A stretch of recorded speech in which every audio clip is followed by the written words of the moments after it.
First,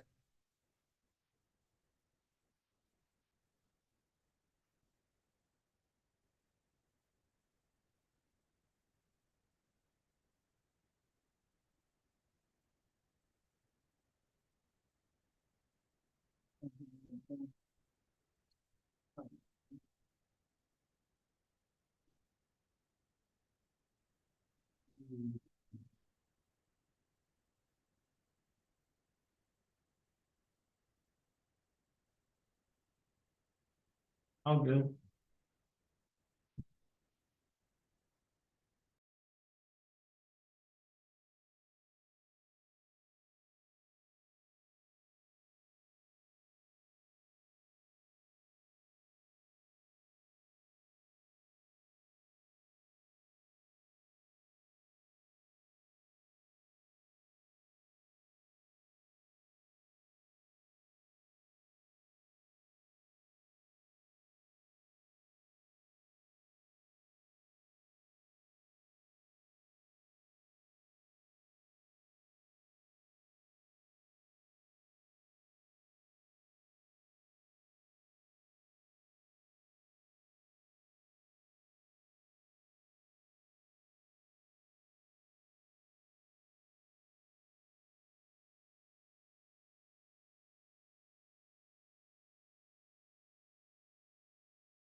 Find one reason.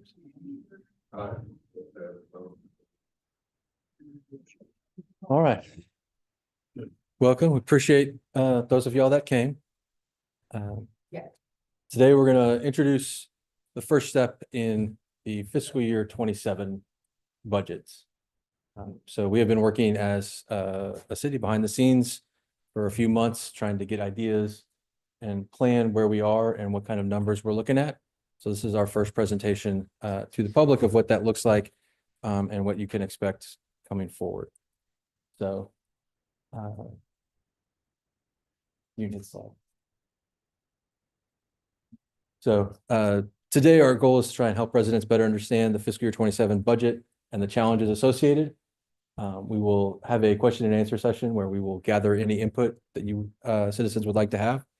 Additionally, if any citizen that watches this after the fact would like to send in questions or comments, you may send them to my email. That is w.ferguson@cityoflamarque.org. And then we are going to talk about different scenarios and how they can affect what service levels are provided and follow-on effects from those changes. Thanks. All right. Some background information. It is important to know that not all city funds are one fund, right? So the city has a general fund. This funds a large portion of the city, but not all of the city. This is funded from property tax, specifically the M&O portion of property tax, which we'll talk about later, which is the maintenance and operations portion of property tax. It is also funded from sales tax. We split sales tax as part of Lamarque with our EDC so that our EDC can pursue business ventures and help grow the city business sector. Licensing and permits, fines, charges, and service fees, and then if available, grants. And then we have a list here of all the departments that are included in the general fund, but you'll see that it's a pretty wide-ranging group. Next slide. All right. The next fund that we're going to talk about is our enterprise fund or our utility fund. So this fund is exclusive to the water and sewer and the processes around that. And so it is funded primarily through utility bill revenue, but also fines, charges, and service fees associated with utility functions. And then again, if available, grants. And this contains a large chunk of our public works, the ones that work on our utilities and our utility billing are the departments that are funded through this fund. Next slide. All right. So now we're going to talk about the budget in two phases, general fund budget and the utility fund budget, completely separately because they are separate funds and separate budgets that need to be done. So for general fund for this year, we are going to present everybody with three rough draft options. Those options are a no new revenue or reduced tax rate option, a 3.5% increase of total property tax collected. This is the maximum amount that council can approve without requiring a citizen vote. And then the third option is a voter approved tax rate increase. Right. We want to capture all the options that are available to the city, and this captures those primary options. Option one, this is no new revenue or reduced tax rate. Right. So it's not a specific number because we won't know what those numbers are till much later. This is going to result in a cost reduction of the city's general fund budget of $7 to $8 million from last year. And if you're wondering what percentage that is 25 to 28%. This is a severe reduction to the budget. This will have significant cuts on services. Operations will go down. And we'll talk more about specific things that can happen in a little bit. I just kind of want to let everybody see what the options look like first. Option two, 3.5% increase, the maximum that council can approve. This one is a $5 million decrease from last year's budget.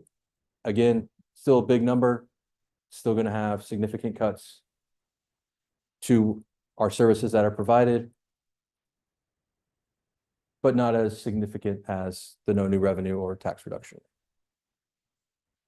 And then option 3, the voter approved tax increase. This is a reduction of 1 to 2 million.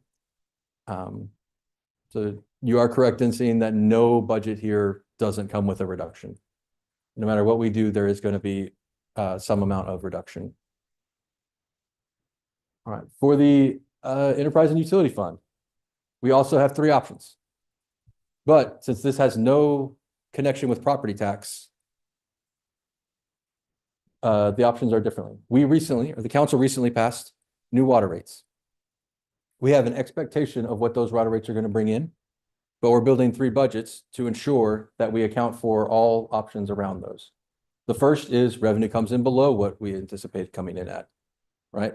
The most likely cause of this would be people starting to conserve significantly more water, right? We have an estimation that there'll be a minor conservation of water, but if there's a significant conservation of water, obviously those will reduce the amount of revenue coming in.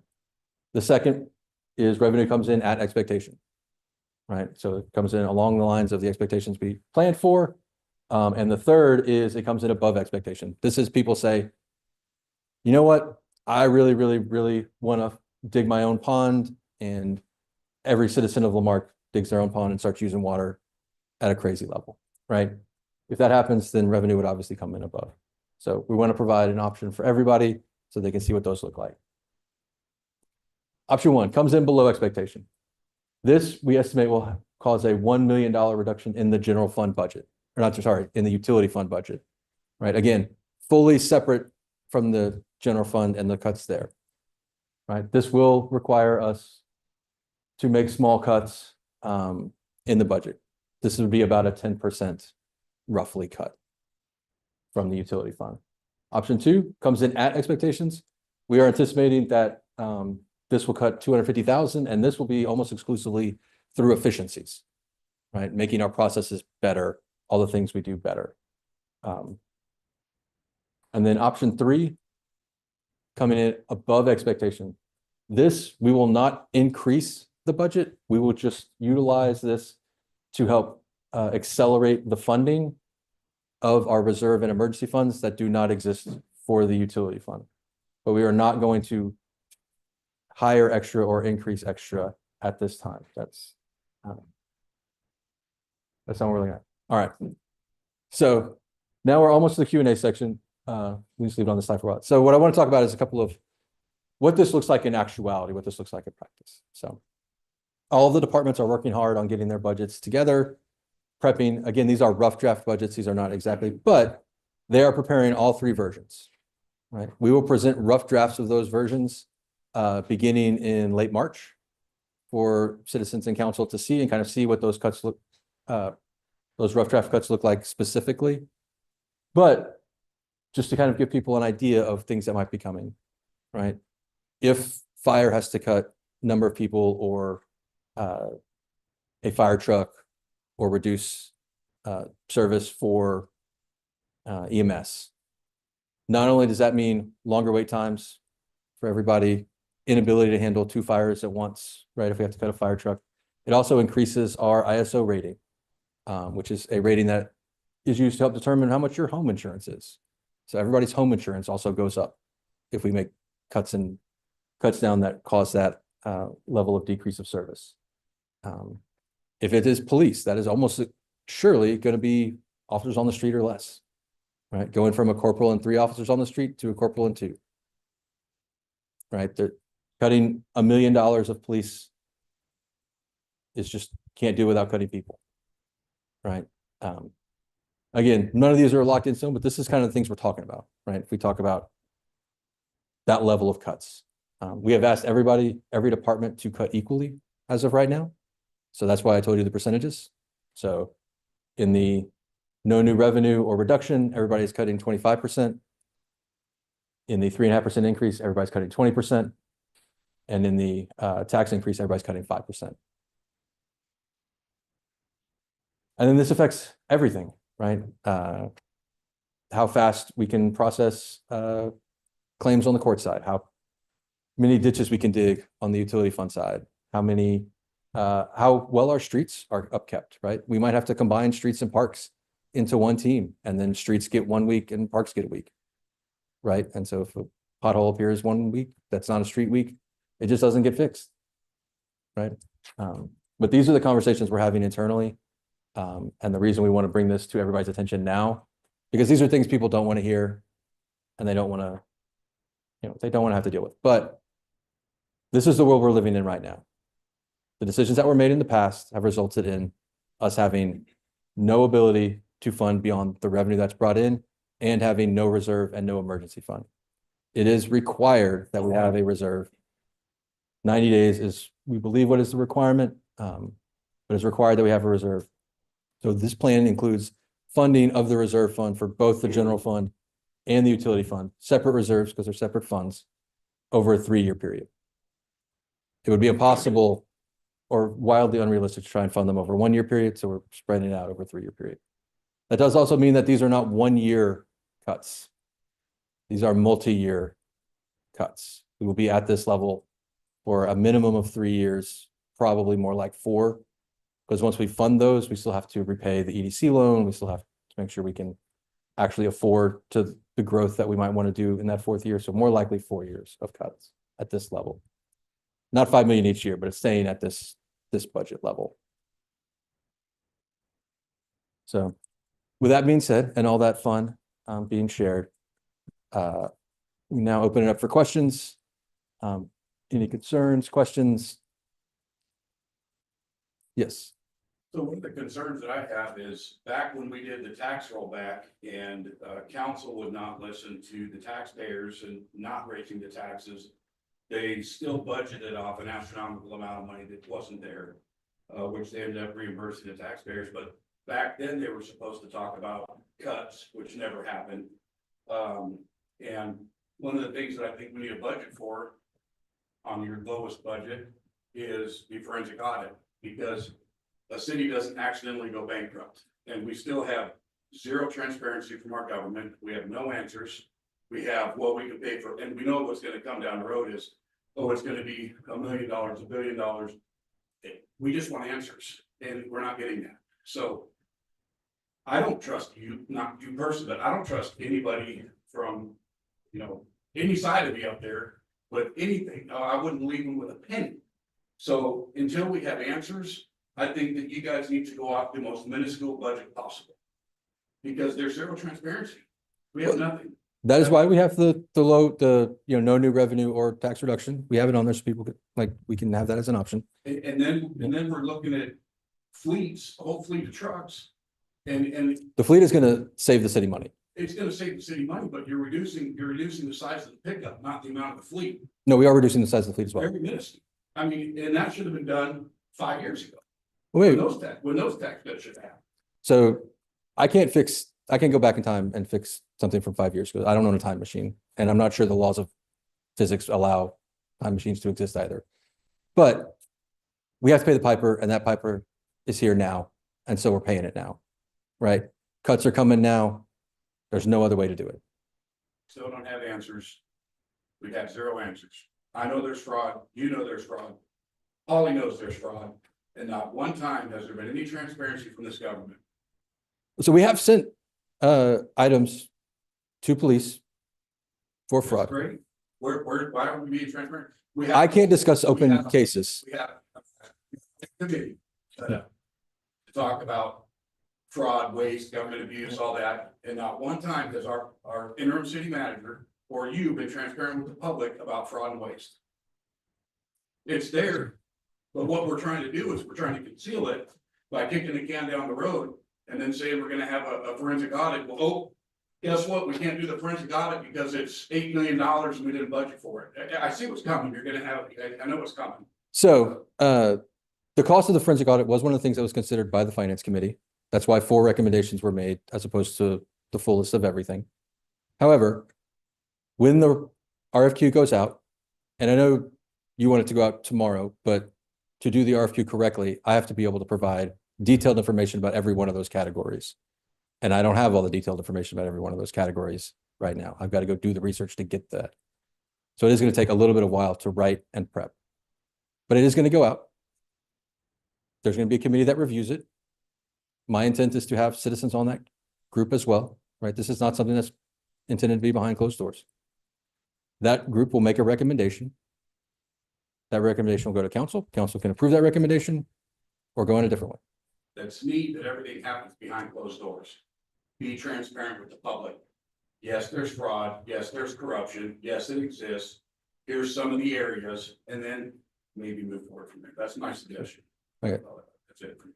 Yeah, I mean, again, we have reported some to the police department, and I'm not allowed to discuss what that is, who it's about, what stage it's in, what's going on. So I, like, beyond that, that's all I can say about specific identified fraud. Yes, sir. This presentation that you just had, I know it's short, is that gonna be posted online? It's being recorded right now. Yes. Okay, but it will be, It will be posted online. Yes. Yes, sir. I have a problem with option number 2, where it's a 3.5 percent tax revenue coming in. And yet you're saying that's a loss or that's a reduction. You know, I don't like having things compared as a reduction or we're cutting because something was overstated or over, you know, exaggerated as far as numbers from previous year or previous multiple years. That doesn't matter. I look at, this is what you came in with in taxes. And at a 3.5% increase, you know, on property taxes for this coming year, that's what you have coming in. It's not a reduction. And to make that play on words is very, very deceiving. Now, maybe you can put the numbers together to show that, but it doesn't play out that way with me.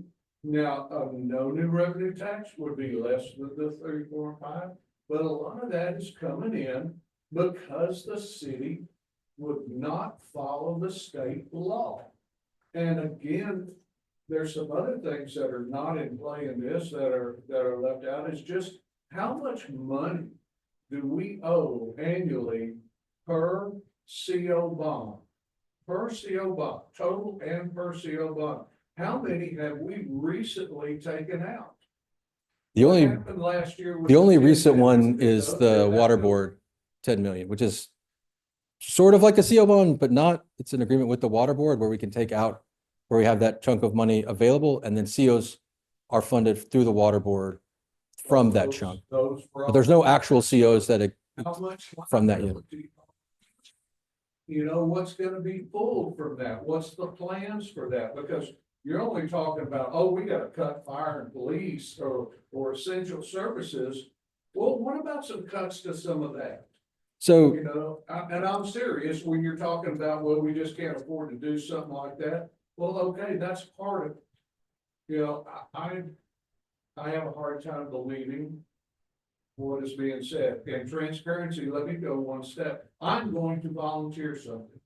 Under AT&T for the Southwestern Bell 5-state area, one of my duties and one of my clerks, we compiled monthly logs on every single credit card that there was, and all entries were posted online.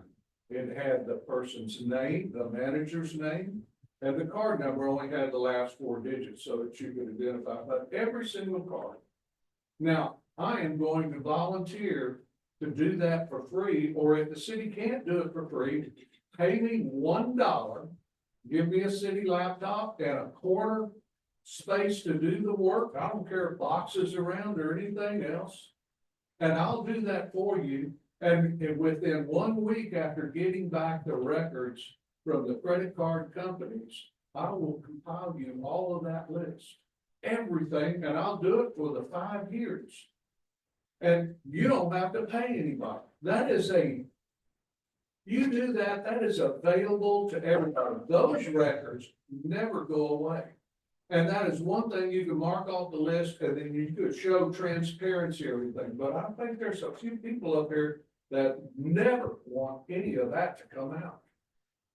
So let me I'm just, volunteering. I have that. I'll even sign a non-disclosure. Let me try to address Okay. the points in order, if I can remember all of them. So in terms of having the 3.5%, and that's still requiring a reduction in our budget. So our budget this year is balanced off of $5 million of one-time large dollar revenues. The loan from the EDC, sale of land, the railroad agreement, right? That is not happening next year, right? So that 5 million goes away, right? So I can't just magically pull that money back and have that be available to balance the budget, right? 3.5% is less than inflation, right? So if we get additional 3.5%, and that's not 3.5% on everything, that's just 3.5% on property taxes. There are other ways that money comes in, sales tax and such, that don't all go up the same way, right? So just by those instances alone, we're just going to be bringing in a lot less revenue because we don't have that one time. That necessitates cuts because we have no reserve to pull from. There's no other way to fund the city without that. So that's where that's coming from. I'm not saying we're going to bring in less in property tax. What I'm saying is the amount of revenue coming in is going to be lower, even with that 3.5% increase. I'm not opposed to cuts. I understand. So They have to happen. again, as Mr. Lowry mentioned, when the tax rollback happened and the further reductions happened, there weren't significant cuts. That has led to this situation now. All the money's been burned through, right? We have to now be as conservative fiscally as possible. Make sure we're not spending any excess money, and that does require us to cut back because our revenues as a whole for the general fund are dropping. And that's why there's cuts on that side. It's not that we're going to bring in less total dollars in property tax. Let me try and work through the rest of the things. On the credit cards, the city's credit cards are not by name. They're by division. And so like there's streets 1, streets 2, streets 3. So it's not quite as simple, unfortunately, as this person had this card and they spent X. And there was, from my understanding, movement of cards within divisions, at least, if not beyond that. So it's much more difficult to just link things to a specific person. So there's on the posting of everything, we are working very hard to provide all data from 2020 to 2025. Our goal is to have that in the next couple of months, all on the internet, available for anybody. And it would include some version of credit card data. I don't want to say exactly what yet, but some version of credit card data. I don't believe you will be disappointed in what you see. But let's give us the opportunity to do it and actually do it how we think it is best. And then if you have questions or concerns, then just give us the opportunity would be my request there. Made my statement. I believe not just a version of credit card, but every single entry. And I'll go a step further. One of the things when we started restricting card use at AT&T, we published by director. It was available to everything, but under your director, and that could be, 750 to 1,000 cards, with each director. They're all published online every month for everything. And you have your guidelines that are out there, but if anybody violates it, it's there for everybody to see. If peer pressure made a big deal, it's not selected, it's not part of it, it's not one version, it is 100% everything. And that is the only thing that would satisfy me. Okay, well, legally, we can't do everything, right? We can't put the whole card number, for example, right? But my request is see what we put out there. I have tried my best to kind of be transparent, and we would have had more out there if we would stop finding things that are wrong in the system, right? Unfortunately, I don't want to put a bunch of bad data out there and then come back every month and say, well, now here we have slightly better numbers. These are what these numbers. We have slightly like that. That just seems like a terrible way to do it. Seems better to actually get the numbers right. And we're not deleting anything. There's auto trails for everything. And then put it all out once. Here it is. Here is all the information. Here's all the numbers. And that's what we're working towards. Yeah.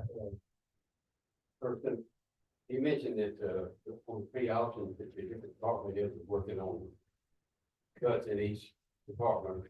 Correct. By each option.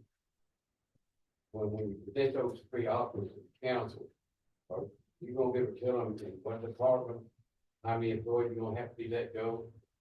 And what services are gonna have to be cut? Yes. So And for the citizens, but main thing, the council. That, you know, when you say we have to cut employees in this option, et cetera. That won't really tell us anything. I think the council, me as the council, when I want to know, well, how many officers are you talking about? How many firemen are you talking about? Is that going to be possible? yes. So the way we're going to proceed this, and in my most recent update, there's a calendar in there of dates. And that's our budget calendar. It notes that we're starting budget workshops with citizens and council towards the end of February, or sorry, end of March.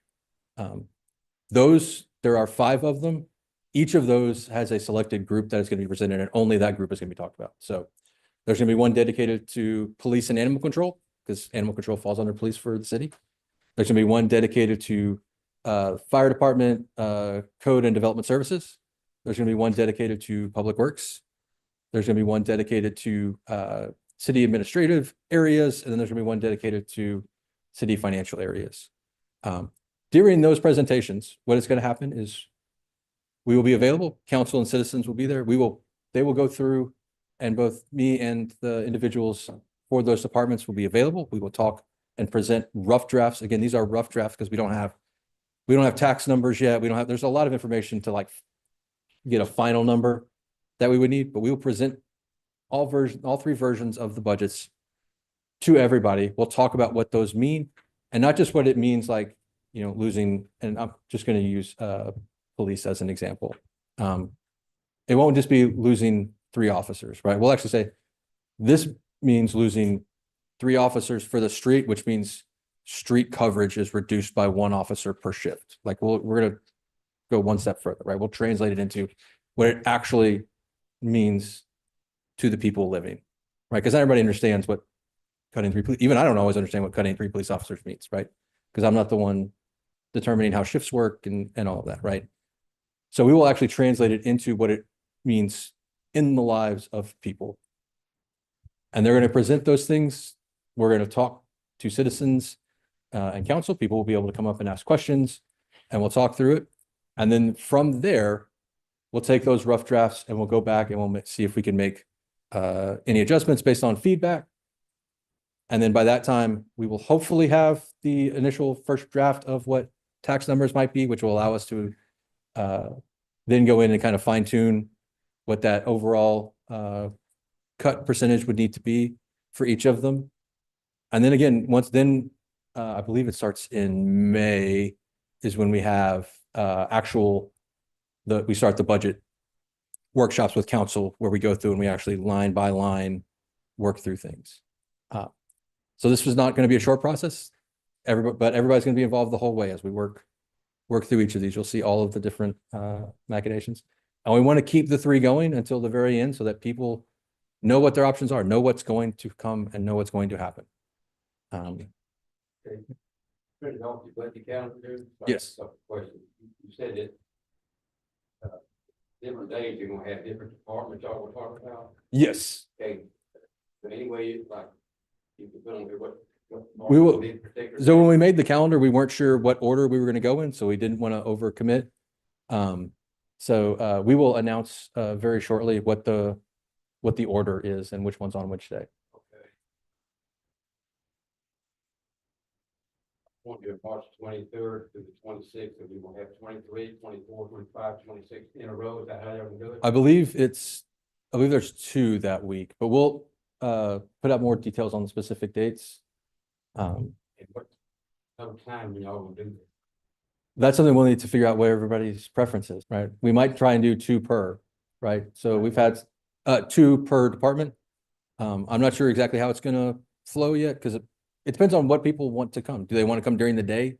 Is that easier? Or is a 6 o'clock meeting that isn't on a council night easier? Right? Or is the 4 o'clock before a council easier, right?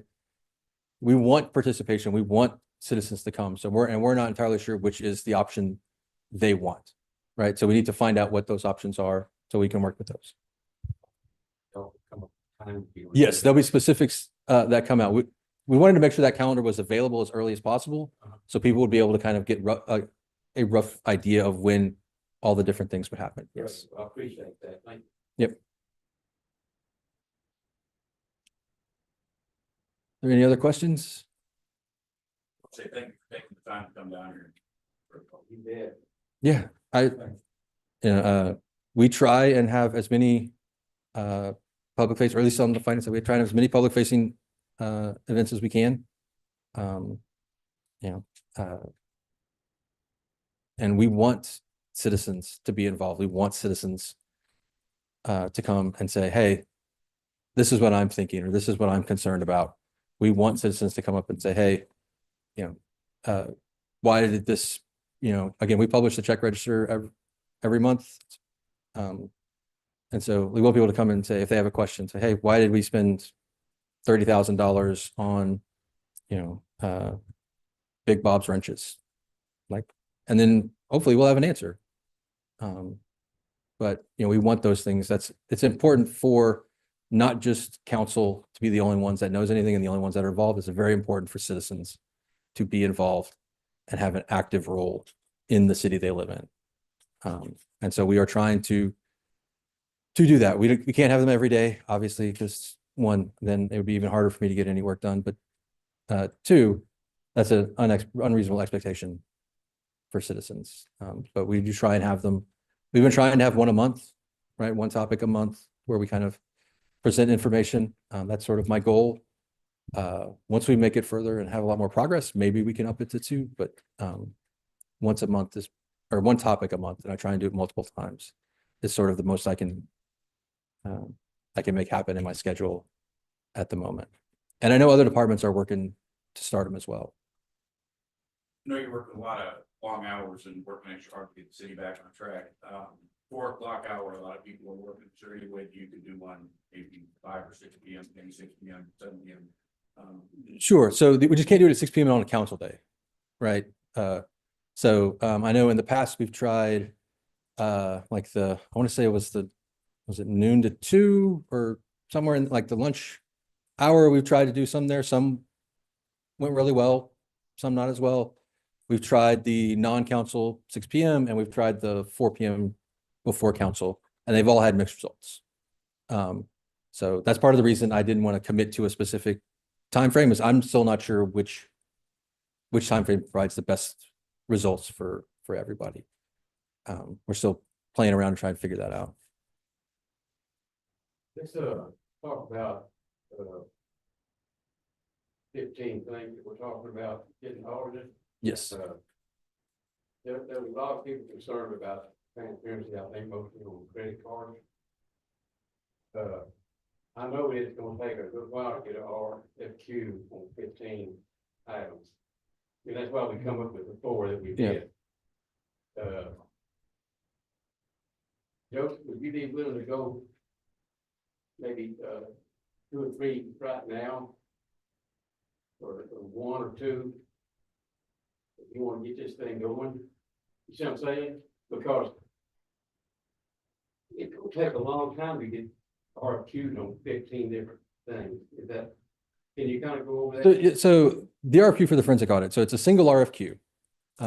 Because of the way Councilman Lowry made the proposal and it was seconded and voted upon. It's a single RFQ, but it has 15 different blocks in it, right? Each of those blocks requires detail about total transactions by year, low dollar, high dollar, average, median. For like credit cards, you have to provide, like these are the top 10 entities that charges occurred at. And the reason you have to do that is so that the people bidding have some idea of what they're actually bidding on. Right? Otherwise, you're going to get blind bids, and blind bids are going to be astronomically high because they have to assume the most crazy scenarios, right? So for all of those items, we have to go through and actually like get a detailed segment of what each one contains, all the different parts of it, so that somebody can put in a realistic bid on it. But that's something you have to furnish. But that is something that we have to, as the city, Yeah. go through and do. But Yeah. saying maybe we're gonna do the 15, that ain't a Yeah. problem. We need to do that. But to speed this thing up, we need to prioritize like we did. Maybe if the unit accounts prioritize 2 or 3 right now, so they can get on them right now, he can concentrate on them and trying to do 15 of them. So it's gonna be a big job for work, including what he's doing right now, but trying to get back on stable ground, but is there some way we can come to a agreement that that's what we might want to do, to try to get it done quicker? I can't even get the city manager to give me an agenda appropriately. I have absolutely zero trust in that city clerk, the city manager, or but one person up on that dais. I have my best interest as the public, and so I'm pretty firm on all 15. I mean, I can't even get cooperation to get an agenda on time since she took over. It's just gonna be. Well, like I say, I volunteer, and I've done this all the time. It's no big deal. And for every credit card out there, you can have the year-end summary as the first thing to look at. Then you go by category and category. I will tell you that just based off of mine, and I think you'll see the same thing on your credit cards when you reconcile the annual. If you're looking for how much you spend on liquor, it's gonna be under merchandise or groceries. It won't be separated out. But still, you have all these categories, and then you can work from there. It is super simple to take and get all of it. Like I say, I'll volunteer or pay me $1, whatever it takes to make it legal. Non-disclosure, whatever, but I'll give it to you. I appreciate that, and I will definitely consider it. Okay, but I'm just trying to work something out, we get something quicker. Yeah, I understand that. Like I said, I can't even get an agenda on time from the city manager. City clerk plays as many games as she wants. There's zero trust in the government here. There's absolutely zero. And I think that's just growing with the public. But I understand the need to get it done, and sooner the better, and not to make your job more difficult, but. But I just like, I do understand, like, it can't be done in even a couple of weeks, right? It takes actual research into every individual one of the topics to kind of provide the breadth that people are going to want to be able to provide a viable quote for it. So What are you looking at? I don't want to put you on the spot, but. And I don't know if I start hollering at you, but what is realistic, 6 months, 8 months? no, I don't think it'll take that long. Do 15 of them? So if that was all I was working on, I could have it in a couple of weeks. Unfortunately, I've got many other things that are on my plate as well. So my plan is to basically every other week knock one out, and then as I finish more things that are currently on my plate, I can do 2 and then 3. And some of them will go quicker than others, right? Because it just depends on how easily available and reasonable the data is that we're working with, right? So like the Sam's Club points should be relatively easy because we should be able to pull a report from Sam's that has the basis of that information. As a non-Sam's Club person, I have no experience in that, but it should be that way. But credit cards, again, we've got to provide, all the information. We got to break down, again, top 10 entities, both by frequency and dollar amount and what that looks like. So that just takes a little bit of time to kind of get all that data in, sparse it out in the way it needs to be sparsed out so people can put in a bit.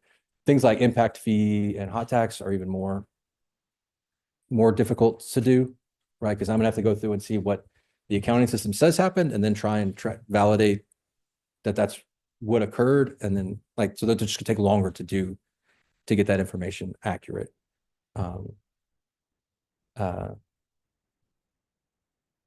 Somebody, oh, I'm picking up on what you said earlier about the lack of control. yes, sir. The use of credit cards being passed around and so forth and so on. If that's the case, have the necessary changes been put into place to make sure that that's allowed to order at this point? So all but one credit card has been pulled. So that one credit card is currently and stays with our fire chief and head of emergency management. It is there solely because things happen on the weekend. And I can't always be available to come up, check out a credit card, give it to them, tire blows, run out of, and Tell me. Even if you have information insofar as what was spent on what particular credit card, how can you reconcile that and have it applied to an individual if various individuals were using the same credit card? I just don't know how that information can be furthered or can be beneficial if you don't know who's accountable for what particular part and what particular. so one, the primary way is looking at signatures on turned in receipts, right? And so, you take your list, you get receipts, and then if you see 3 different signatures, 3 different individuals use that card during that time.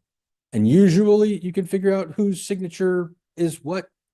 Not always, again, some signatures like mine are terrible. So, some of it's difficult, but that is the most efficient way to do it. Once you get past that, you have to start, and like what a forensic audit would do is they would go actually request a copy from the entity in which it was charged. Maybe that entity still has it, maybe it doesn't.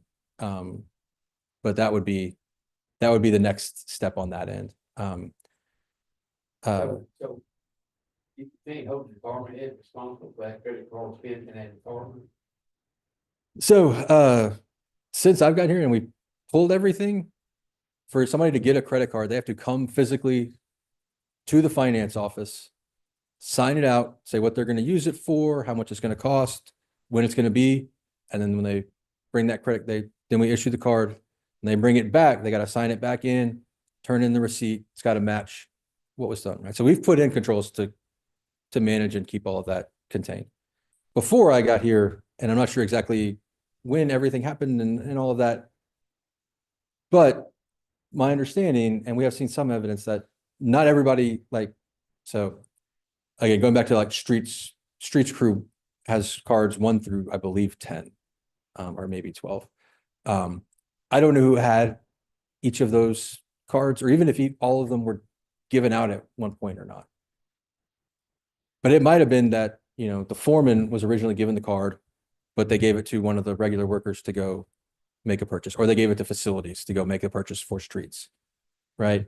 So that's how cards can move around in a way that is viable, right? And is trackable. It's also possible that people said, hey, I need to go make this purchase, but I left my wallet at home. Can I borrow your card? Right. And then some other random person Let came. me ask you this then. Did any council have cards? Yes, there are cards tied to districts. You can see what they spent the money on. We can see what was spent on each card. We just can't see who physically made the purchase. It's possible that somebody asked to borrow or councilman shared cards, or again, before my time and before I had any level of control on it. And that's not a card set that I've done deep digging in, because that wasn't one of the ones that we had gotten very, very high quality reports on. City clerk pass out the card, or council, and they would go spend money and bring it back. Yeah. Make the purchase for somebody. Yeah, Or so- make purchase. So, there are unfortunately some limitations into what we can and can't do. But again, we are we are working on something that I do think people will be, if not perfectly satisfied with, very close to satisfied with. So our intent is not to hide anything or make anything unavailable. Again, I have and continue to say all from 2020 to 2025 is all going to be online. Everything that I can legally put online will be out there, and anybody can go look through any of it they want to go look through. And again, my hope is that's in roughly 2 months, once we've got the budget issues we're working on getting fixed and all of the reconciliation stuff that Cherry Beckert is working on, the company that we hired to help us. They've been tremendous. They have a ton of things that were wrong in this fiscal year. So, as we're cleaning that up and working on it, we've already started with our auditors. We're in, hourly communication with them, working on the audit. As of right now, we're well in the time frame to get the audit done on time. So, those are all big, valuable things that have taken a lot of time and effort to get done.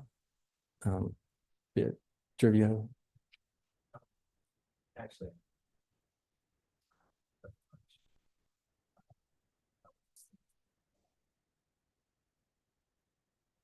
Yeah, even, I mean, if you're not talking about, we're talking about like chain of custody, like you pass the card off, but whoever's responsible for that card, the person that actually is the person that's passing that card off. I'm just wondering, like, where's the accountability like at that level? Like if I'm a department head or whatever, Sure. and I have the ability to pass the card off, it's still my responsibility.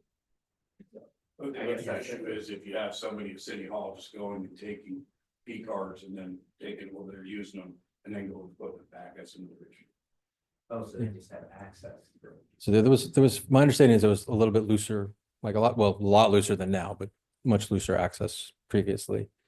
That being said, I mean, any card that is in, let's say Public Works, for example, the foremans for the areas should be responsible to make sure those purchases are tied to those areas. However, I don't know what the policies were. I don't know what, was allowed and not allowed. Whether it's like an actual physical written policy or in a verbalized policy.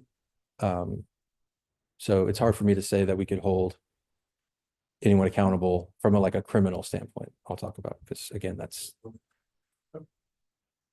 I have one more question, on the material that you plan to publish. You gonna put anything out there about vehicles and the vehicle types, whether they're a sedan or a pickup truck, whether it's a crew cab truck or a single cab truck, would you list every type of vehicle that the city has funded in the past several years and what those leases are? And when do those leases expire? And what is the buyout on some of these vehicles? Because I do believe that rather than leasing every 3 years and turning these trucks over, we could buy out some of these leases or start that program on that and retain some of these vehicles for a longer period of time. They do not get that much mileage, and if they're maintained well, you get 10 to 12 years out of a vehicle. Even if it's just 8 years, we're still ahead of the curve. Yeah. That is something that we did in our company, and we put thousands of miles. Our vehicles had well over 250,000 miles or more when we got rid of them, and they were 10 and 12 years old for these trucks. But these are things, we bought them, we leased some, but leasing is expensive. It really is expensive and totally not necessary for work trucks.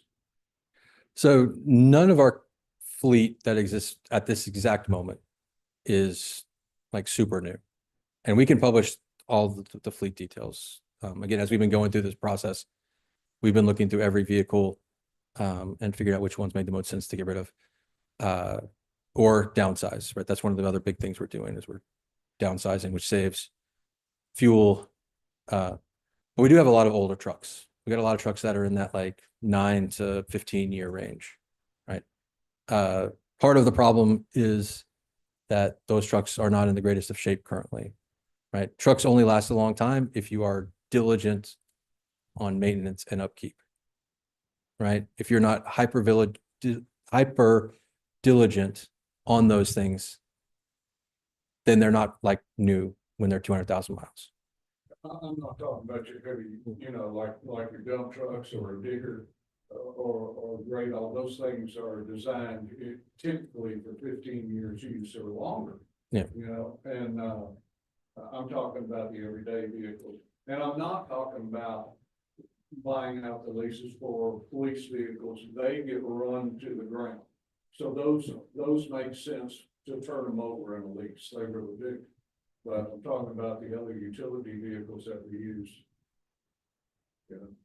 So, and again, we'll talk a lot more about this evening when I do the fleet presentation, but we went through the list. We went through every vehicle the city owns that is not fully owned by the city, right? So everything that is managed by enterprise, which is the contract that we have for leased vehicles, right? We went through every vehicle on that contract, determined is this vehicle needed or not? And if it's needed, is it needed at this size vehicle, right? So say we have a F-150 crew cab, right? Well, if one person is driving that truck and they don't need to carry heavy stuff, they don't need a big crew cab F-150, right? They can be downsized into a much more fuel efficient vehicle, a much easier vehicle to maintain, right? And so that's part of the process. It's not just getting rid of vehicles, it's also getting vehicles to the right size for individuals. And we've already sold, I want to say it's 8 vehicles that weren't on the presentation that you looked at in the item. So we sold 4, I want to say it was 4 Tahoes and 4 big GMC Sierra trucks, right? We sold those specifically because the GMCs had the most value, like that we could recoup. And then we converted all of that value into 5 new police vehicles. So that we made that direct basically trade, one of which is a K9 unit. And then we sold the Tahoes because they basically didn't work. And so there's no point keeping them, right? They're becoming less valuable by the day because they're just rusting out on the lot, right? So we've already, those aren't accounted for in the items today because those were already done. But we are downsizing both in terms of number and in terms of size. Again, there's more detail in the presentation, but we are looking at, and we continue to look at it, right? So one of the big things we did is we said, hey, the street crew doesn't need to be in all their own vehicles. They're a crew, they work one job, they all need to be in one vehicle. So that's what we did. We took them and said, hey, street crew gets a vehicle. We gave the foremans a vehicle, but not a crew cab, right? Because they don't need a crew cab. So we did look at all the different, ramifications and really tried to place people in the types of vehicles they need. And then we asked enterprise for the cheapest vehicle that was available, right? And so in terms of getting out of the lease business, I don't disagree that it is cheaper to be out of the lease business. It's just a high upfront like cost set to work your way out of it, right? Because you're talking about actually buying vehicles all up front as opposed to the protracted lease pace. And none of our vehicles are on a 3-year plan. All of our vehicles are on between a 5 and 10-year plan, depending on what type it is. I hope that answers. Yeah. You know, if I'm not mistaken, I think the charter says first agent has to approve all purchases. If we don't have a purchase agent, that falls under you. Yes. So that had been going on.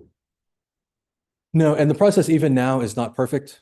I'm happy to admit that, right? Right now, our process really looks at purchases unless they're major purchases after the fact. But the process we are working to get in place locks it all down before any purchase is made. We just haven't quite got there yet. It's I guess what I'm getting to is nobody should be going around you now. correct. And so I do have to sign off on everything. Right now, unfortunately, that sign off is, in most cases after the fact. But we are working into a process where that becomes a, before any purchase is made, approval by me. We are in the process of getting there. I promise I'm working as hard as I can. I just can't work miracles everywhere. And so some of it just takes time to build it all up.